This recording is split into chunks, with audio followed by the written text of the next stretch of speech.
বন্ধুত্বের ভালোবাসা এক ধরনের নিঃস্বার্থ, নির্ভরযোগ্য এবং শ্রদ্ধাশীল সম্পর্ক যা দুইজন বা একাধিক মানুষের মধ্যে গড়ে ওঠে। এই ভালোবাসা রোমান্টিক ভালোবাসার মতো নয়, তবে এটাও গভীর এবং অনেক সময় আজীবন স্থায়ী হয়।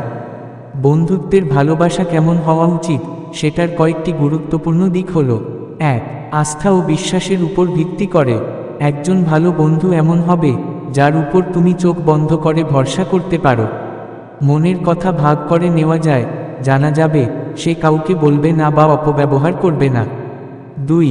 নিঃস্বার্থতা, বন্ধুর বিপদে পাশে দাঁড়ানো, বিনিময়ে কিছু আশা না করা। শুধু নিজের স্বার্থে বন্ধুত্ব নয়, বরং বন্ধুর মঙ্গল কামনা করা। ৩. সম্মান ও শ্রদ্ধা, একে অপরের মতামত, আবেগ, সীমাবদ্ধতা ও বিশ্বাসকে সম্মান করা। বন্ধু ভুল করলে সেটা সম্মানের সাথেই বোঝানো। ৪. সহানুভূতি ও সহানুভূতির প্রকাশ, বন্ধুর কষ্টে পাশে থাকা, আনন্দে একসাথে উদযাপন করা, তার অনুভূতিকে বোঝার চেষ্টা করা, অনুভূতির প্রতি সহানুভূতিশীল থাকা। ৫. মজা ও হাসির জায়গা থাকা, ভালো বন্ধুত্বে হাসি, মজা, স্মৃতিচারণা সব থাকে। একসাথে সময় কাটানো আনন্দদায়ক হওয়া উচিত। ৬.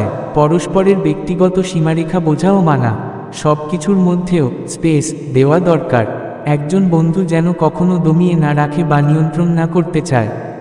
বন্ধুত্বের ভালোবাসা মানেই হলো, তুমি যেমন আমি তেমন করেই তোমাকে ভালোবাসি, কিন্তু তোমার ভালো হোক সেই চেষ্টাটুকু সবসময় করব।